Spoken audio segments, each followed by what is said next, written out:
Pour des millions de personnes, le travail est en train de les tuer. Est-ce votre cas aussi? Imaginez, vous vous réveillez chaque jour, non pas pour vivre, mais pour travailler. Au Japon, il existe un terme pour cela, karoshi, qui signifie mort par le travail. Et ce n'est pas seulement un problème japonais. À l'échelle mondiale, des études estiment que plus de 750 000 personnes perdent la vie chaque année à force d'être épuisées par le travail. Cela peut sembler extrême, mais c'est la réalité pour beaucoup. Il suffit de regarder ce qui se dit en ligne. Sur Reddit, il existe une communauté appelée « Trouver un chemin » où les gens ouvrent leur cœur, se sentant piégés par la routine du 9 à 5. Un jeune de 24 ans qui vient de commencer à travailler dans une banque dit « Je suis coincé à travailler pour le rêve de quelqu'un d'autre. Je gagne peu d'argent et je rêve de paix. Sommes-nous tous condamnés ?»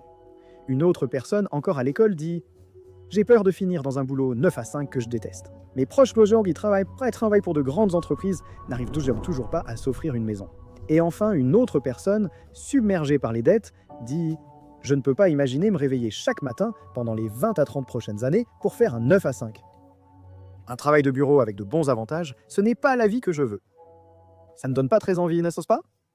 Bon, soyons honnêtes un instant. Tu as un emploi de 9h à 17h, mais combien de temps passes-tu réellement à travailler durant ces heures? Selon les recherches, un employé à temps plein ne travaille en moyenne que 3 heures par jour, mais reste coincé au bureau bien plus longtemps. Donc si le travail ne dure que 3 heures, qu'est-ce qu'on fait pendant les 5 autres? Sans doute en train de discuter avec des collègues, de scroller sur nos téléphones et de guetter la fin de la journée. Le 9-5 devrait-il vraiment être aussi épuisant si on ne travaille qu'une fraction du temps? On a un peu l'impression de dépenser plus d'énergie à convaincre nos patrons qu'on travaille, plutôt qu'à réellement accomplir quelque chose. Imagine ça, 8 heures par jour, 5 jours par semaine, pendant plus de 40 ans, tout ça passé au même bureau. On s'attend à ce qu'on travaille selon la même routine, en espérant qu'un jour, après des décennies de travail, on sera enfin libre. Et voilà le problème, quand tu atteins enfin cet âge d'or de la retraite, tu es trop épuisé pour profiter de la liberté pour laquelle tu as sacrifié la majeure partie de ta vie. On dirait qu'on vit pour travailler au lieu de travailler pour vivre, mais d'où vient ce système défaillant? La journée de travail de 9h à 17h qui domine nos vies n'a pas été conçue pour notre monde actuel. Au début des années 1900, Henry Ford a inventé un nouvel emploi du temps, non pas pour améliorer la vie, mais pour garder les ouvriers d'usine obéissants et enfermés dans une routine. Ce n'était donc pas pour aider les gens à être plus productifs, mais plutôt pour les contrôler. Les ouvriers de Ford étaient payés pour répéter et obéir. Aujourd'hui, à l'ère numérique, nous utilisons un modèle conçu pour le travail manuel. Au lieu d'être coincé en usine, tu es coincé dans un bureau à fixer un écran pendant de longues heures. Puis, une pandémie survient et le télétravail devient la norme. Avec cela, les chaînes du 9 à 5 commencent à se desserrer. Au début, je travaillais dans un bureau, perdant du temps en trajet, bavardage et parfois juste à m'occuper. Quand on m'a autorisé à travailler à la maison, j'ai vite réalisé que je pouvais finir une journée en seulement quelques heures au lieu de 8 complètes. Donc chaque jour, je terminais mon travail en avance. Mais j'ai commencé à remarquer que j'avais beaucoup de temps libre, mais plus de travail à faire. Au lieu de gaspiller le reste de ma journée, je voulais garder mon élan. Alors j'ai pris plus de rôles, jonglant avec plusieurs emplois et gagnant entre 2 et 4 salaires à temps plein en même temps. Je suis devenu ce que beaucoup appellent aujourd'hui suremployé. Ce n'est pas une tâche facile, je dois l'avouer, mais c'est bien mieux que d'être surmené et sous-payé. J'ai fait ça pendant environ 4 ans et j'ai pu gagner assez d'argent pour échapper à la vie de 9 à 5, pour de bon. Et je n'étais pas le seul à faire ça. Un ingénieur de 48 ans du Texas a réussi à gagner 344 000 $ par an en occupant 3 emplois à temps plein à distance en même temps. Tout cela depuis le confort de sa propre chambre. Après tout, si ton travail consiste à rester devant un ordinateur toute la journée, le lieu de travail n'a plus d'importance. Du moment que tu fais ton travail. La plupart des grandes entreprises n'aiment pas quand leurs employés font autre chose que travailler pour elles. Il n'a donc pas fallu longtemps à ces grands conglomérats pour se rendre compte que beaucoup de leurs employés fidèles occupaient plus d'un emploi. Des entreprises comme Amazon se dépêchent de ramener les employés au bureau.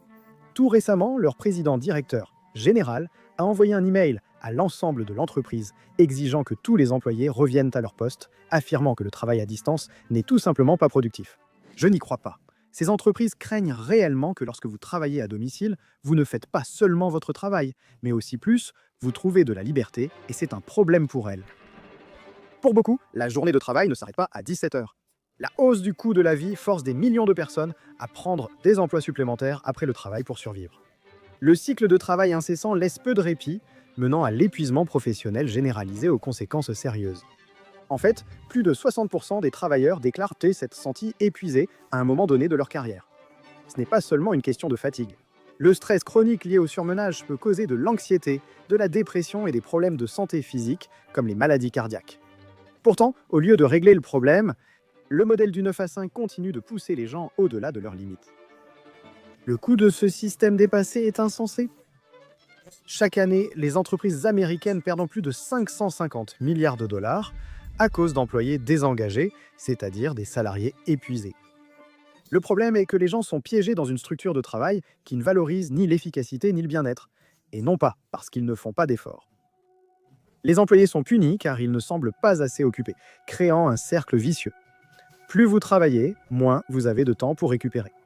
Moins vous récupérez, moins vous êtes productif. Ce système vise à vous épuiser, pas à vous élever. Si nous ne repensons pas le 9 à 5, nous ne perdons pas seulement du temps et de l'argent. Nous sacrifions notre santé, notre bien-être mental et finalement nos vies.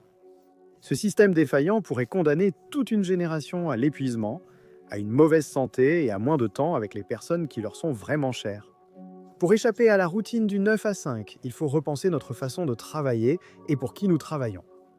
Imaginez un monde où vous n'êtes pas attaché à un seul emploi. Vous travaillez plutôt pour diverses entreprises, chacune vous payant un salaire mensuel pour environ 3 heures quotidiennes de travail concentré. Vous offrez la même valeur qu'un emploi à temps plein, mais en une fraction du temps.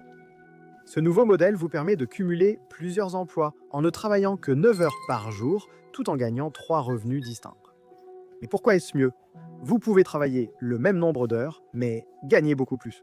De cette façon, vous pouvez atteindre vos objectifs financiers beaucoup plus rapidement. Vous n'êtes pas enfermé dans un seul emploi, enchaîné à votre bureau toute la journée. Si vous n'êtes pas satisfait d'un poste, vous êtes libre de partir et d'en trouver un meilleur sans risquer l'ensemble de vos revenus.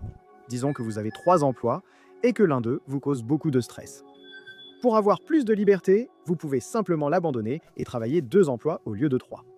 Cela ne fait que 6 heures par jour avec ce nouveau modèle, ce qui vous laisse beaucoup de temps pour profiter de la vie, poursuivre vos passions ou simplement vous détendre. Et voici le meilleur. Vous gagnez toujours assez pour bien vivre sans vous épuiser. C'est l'avenir du travail, un avenir qui valorise votre temps, vous paie à votre juste valeur et vous donne de la liberté. La fin du 9 à 5 n'est pas une conclusion, mais plutôt un nouveau départ pour notre façon de travailler. Il est temps de se libérer de ces systèmes dépassés. Reprenez le contrôle de votre temps et vivez selon vos propres règles.